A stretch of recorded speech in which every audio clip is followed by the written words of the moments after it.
Desde paisajes serenos que se tornaron mortales, hasta aventuras en busca de emociones fuertes que acabaron mal, algunas experiencias turísticas han terminado en tragedias inimaginables. En este artículo, exploramos 5 de las peores muertes en la historia del turismo, casos que dejaron a la gente con la boca abierta.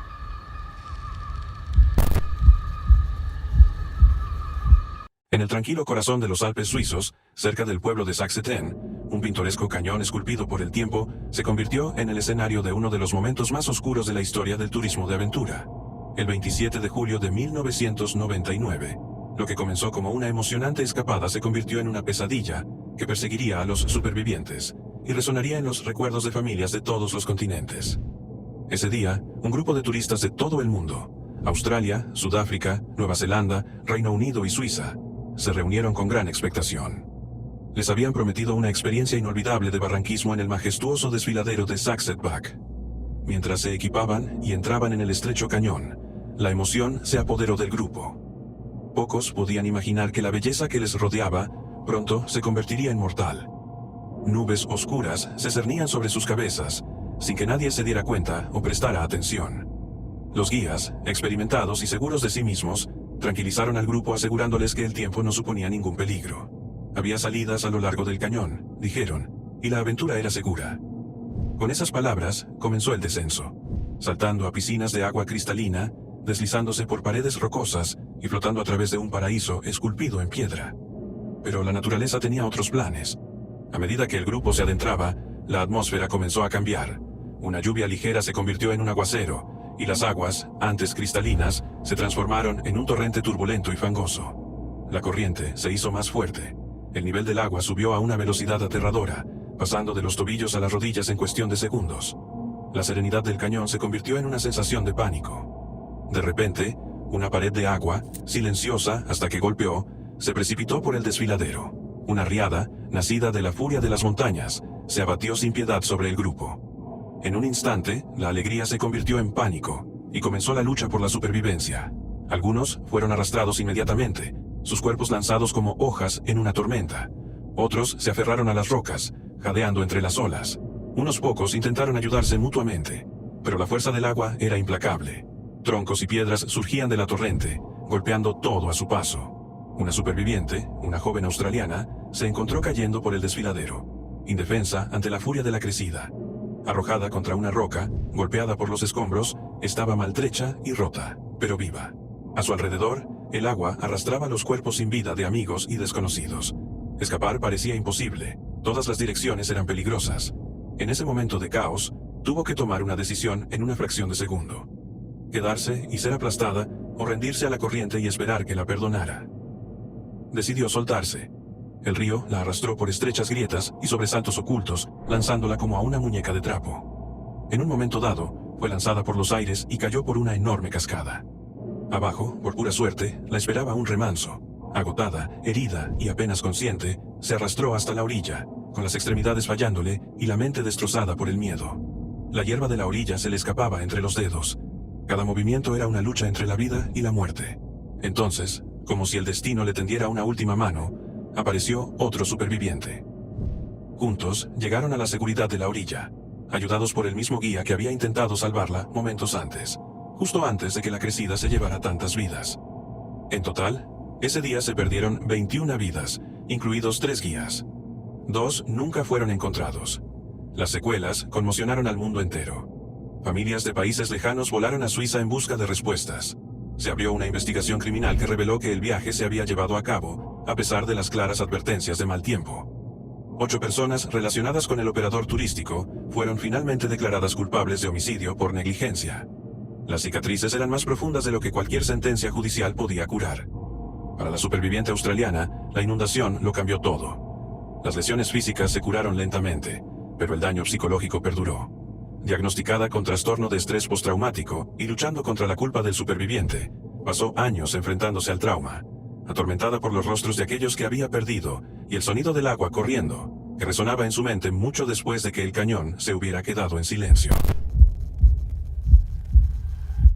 La isla de Koh Tao, situada en el Golfo de Tailandia, se describe a menudo como un paraíso, un santuario de aguas turquesas y playas bordeadas de palmeras. Pero en la mañana del 15 de septiembre de 2014, esa serenidad se hizo añicos.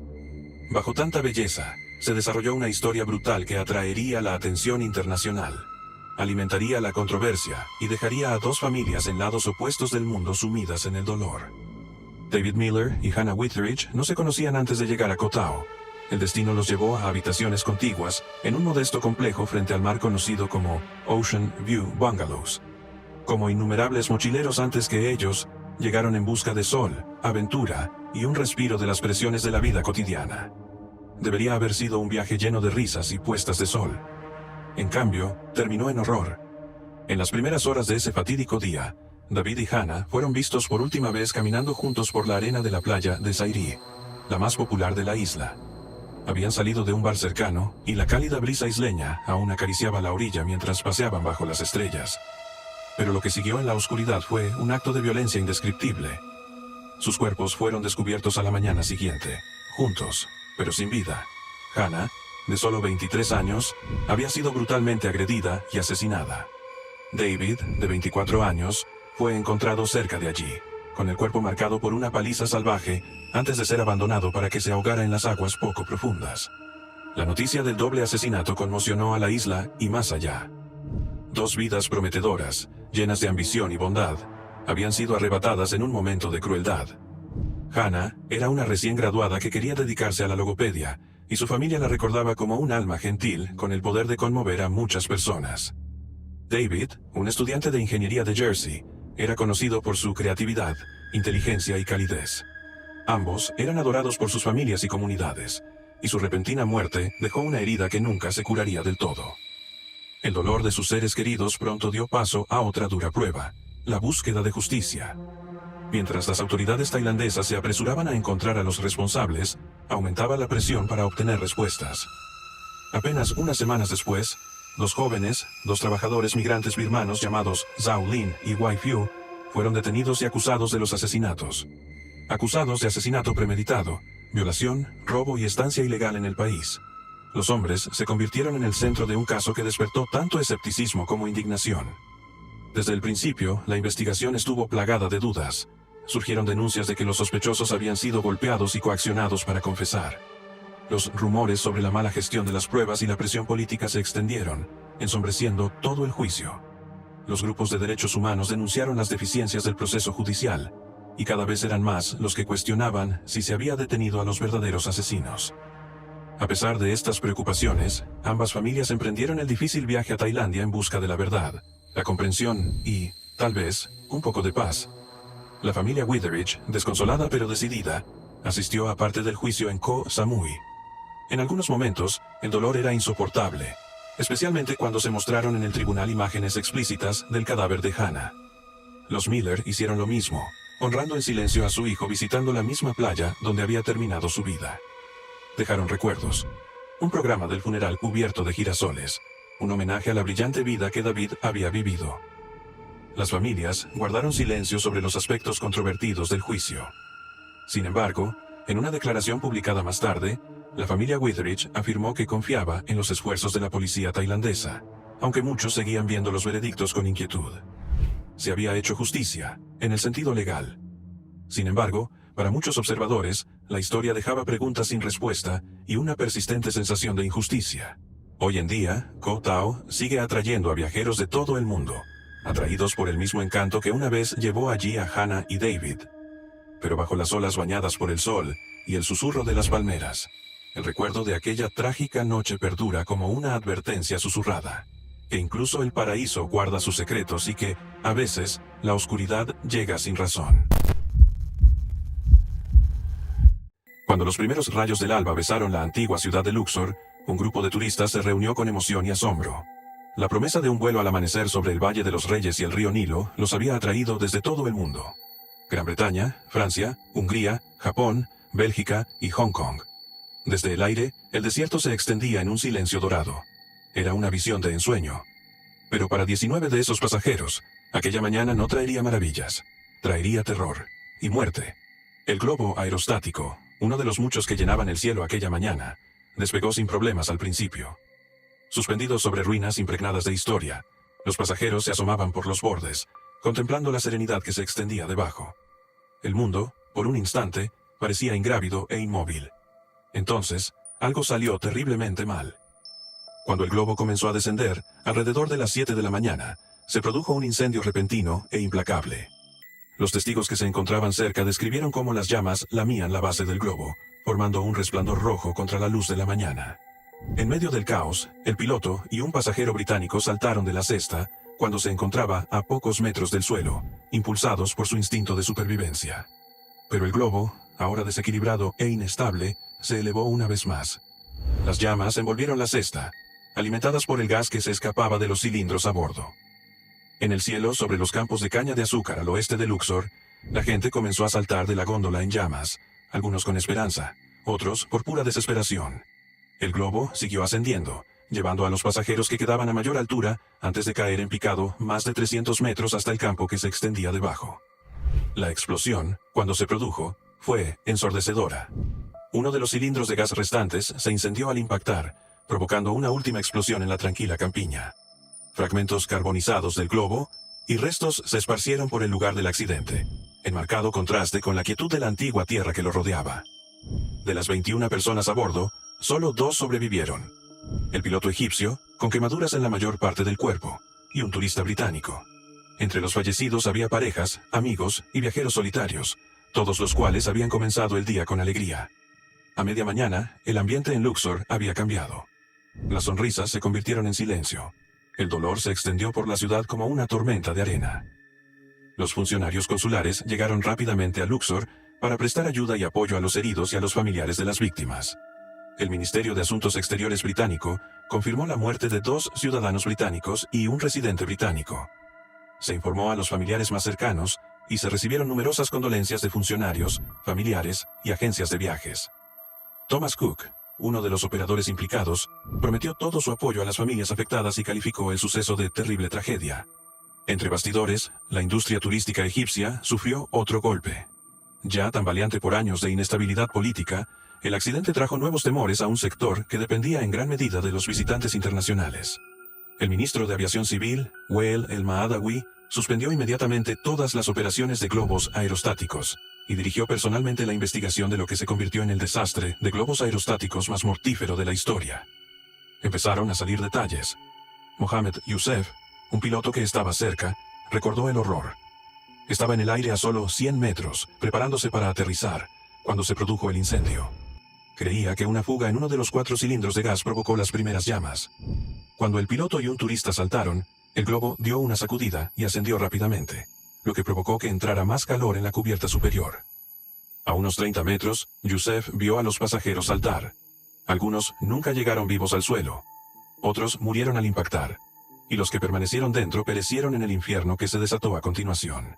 El accidente sacudió Luxor hasta sus cimientos. Dejó una larga sombra sobre un lugar conocido por su belleza atemporal y su pasado sagrado. Lo que debería haber sido un tranquilo paseo por las nubes, se convirtió en un descenso al caos. En lo alto del Pacífico, frente a la isla norte de Nueva Zelanda, una columna de ceniza y gas se elevaba en espiral hacia el cielo matutino, una severa advertencia de la propia Tierra. Waqa'ari, más conocida por muchos como Isla Blanca, se había despertado de nuevo. El volcán, temido y venerado durante mucho tiempo, ya no estaba en silencio. Lo que comenzó como un suave estruendo bajo la superficie del océano, se convirtió en una erupción repentina, que lanzó espesa ceniza a la atmósfera y trastornó la vida en toda la región. Se suspendieron los vuelos nacionales. El cielo se tiñó de un color gris humeante. Y los recuerdos de una tragedia devastadora volvieron a aflorar. Air New Zealand, la aerolínea nacional del país, canceló rápidamente 10 vuelos el jueves, debido a que la ceniza volcánica se extendía por las rutas aéreas de varios aeropuertos importantes. La visibilidad se redujo. Se ordenó a los pilotos que se mantuvieran alejados. La ceniza, invisible a simple vista, estaba mezclada con finas partículas capaces de dejar los aviones en tierra e irritar los pulmones. Flotaba como un velo sobre la isla norte, recordando que la tierra que hay debajo sigue inquieta. La erupción causó una conmoción, no solo en los cielos, sino también en lo más profundo del alma nacional.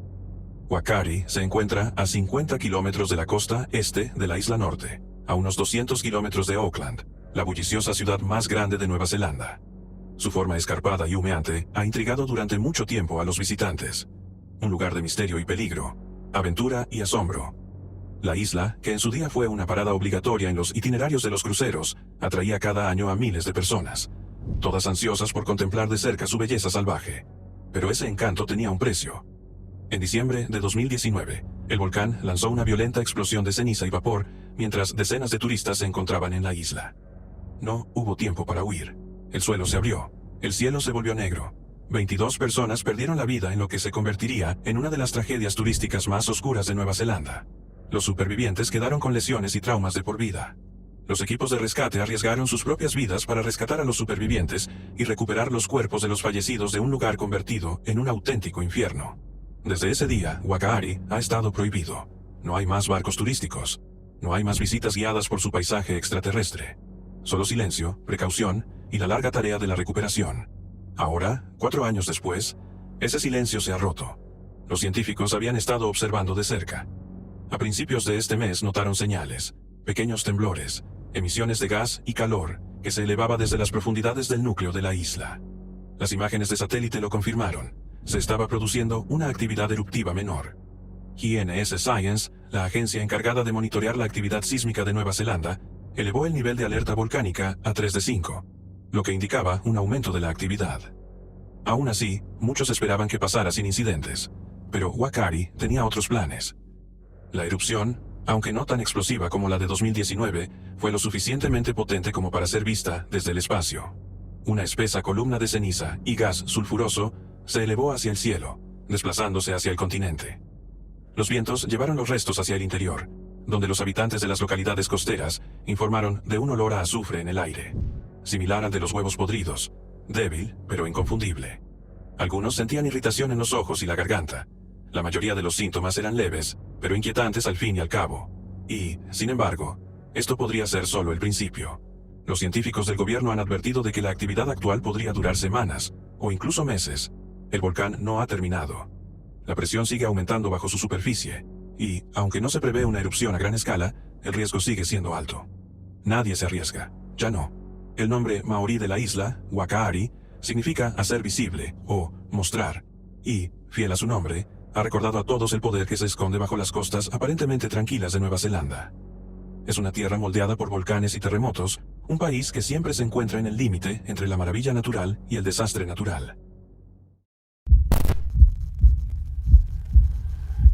En el duro verano de 1993, la remota cordillera de Kamardavan, en el este de Siberia, se convirtió en el escenario de uno de los desastres de senderismo más escalofriantes y desconcertantes de los últimos tiempos.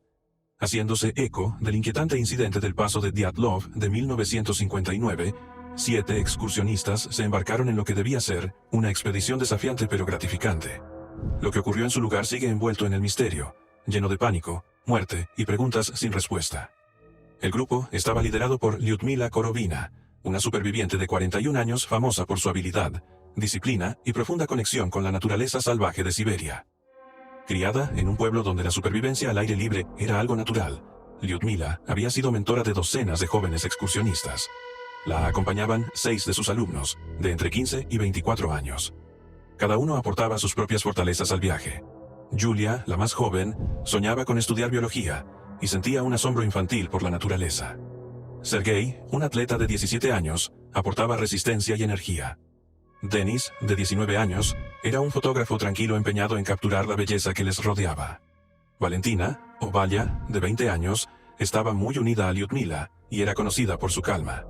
Alexei, el mayor, de 24 años, tenía formación en ingeniería y sentía curiosidad por la geología del terreno. Y, por último, Sacha, un carismático narrador de 21 años, mantenía el ánimo con folclore y chistes. Las montañas Kamardavan, cerca del sereno lago Baikal, son una tierra de belleza salvaje y peligros ocultos, ríos que atraviesan acantilados cubiertos de pinos, cuevas enclavadas en la roca y fauna que va desde lobos hasta aves raras. Era un paisaje que emocionaba al aventurero, pero castigaba al desprevenido. Aún así, con Lyudmila al mando, el grupo se sentía seguro. Partieron el 2 de agosto de 1993, junto con otros 2 grupos de excursionistas de la zona. Uno de ellos estaba liderado por la hija de Lyudmila, Natalia. El plan era que todos los grupos se reunieran el 5 de agosto. Pero cuando el equipo de Lyudmila no apareció, Natalia supuso que se trataba de un retraso o un cambio de ruta, nada inusual. Eso cambió el 10 de agosto. Un grupo de kayakistas que remaba por un río vio a una joven desorientada y ensangrentada, que salía tambaleándose de entre los árboles. Era Valja, la única superviviente. Su historia dejó atónitas a las autoridades. Según Valja, la excursión había comenzado bien. El ánimo era bueno, el tiempo era bueno, e incluso llegaron a la cima antes de lo previsto. Pero el descenso trajo consigo los problemas. El 4 de agosto comenzó a llover con fuerza, empapando el equipo y ralentizando el avance. Esa noche, acamparon con la esperanza de encontrarse con el grupo de Natalia al día siguiente. La mañana trajo el caos. Sacha, que se había quedado rezagado, gritó de repente y se derrumbó, con sangre brotando de sus ojos y oídos. Mientras Lyudmila intentaba tomar el control, otros miembros comenzaron a mostrar síntomas similares: sangrado, confusión, pánico. Algunos corrieron, otros se desplomaron donde estaban. Lyudmila también sucumbió, gritando antes de caer. Al final, Valja y Denis se quedaron con los cuerpos sin vida de sus amigos. Intentaron descender juntos de la montaña, pero Denis también murió poco después. Valja pasó 4 días angustiosos sola, atravesando el terreno y siguiendo las líneas eléctricas hasta llegar al río y a la salvación. Los helicópteros de rescate iniciaron la búsqueda. 2 semanas después, localizaron al resto del grupo. Los 2 excursionistas que habían huido del lugar fueron encontrados muertos por exposición al frío. Las autopsias revelaron que todos, excepto Lyudmila, habían muerto de hipotermia. Lyudmila, de forma desgarradora, había sufrido un ataque al corazón. Los investigadores estaban desconcertados. ¿Cómo podía un grupo tan bien preparado perecer tan rápidamente en condiciones estivales? Las teorías abundaban: plantas o agua tóxicas, exposición a vientos fríos repentinos o incluso setas alucinógenas. Algunos sugirieron que se trataba de pruebas militares que habían salido mal. Otros murmuraban de extraños fenómenos atmosféricos o de antiguos espíritus de la Tierra. Aumentando el misterio, había informes de actividades extrañas en la zona a lo largo de los años. El folclore local hablaba de luces parpadeantes en el cielo, sonidos inquietantes y signos de civilizaciones pasadas escondidas en cuevas. Los arqueólogos habían descubierto pinturas rupestres crípticas que representaban símbolos y figuras desconocidos, evidencia de algo olvidado por el tiempo. A pesar de las exhaustivas investigaciones, la causa de la tragedia de Qamar Daban sigue sin resolverse.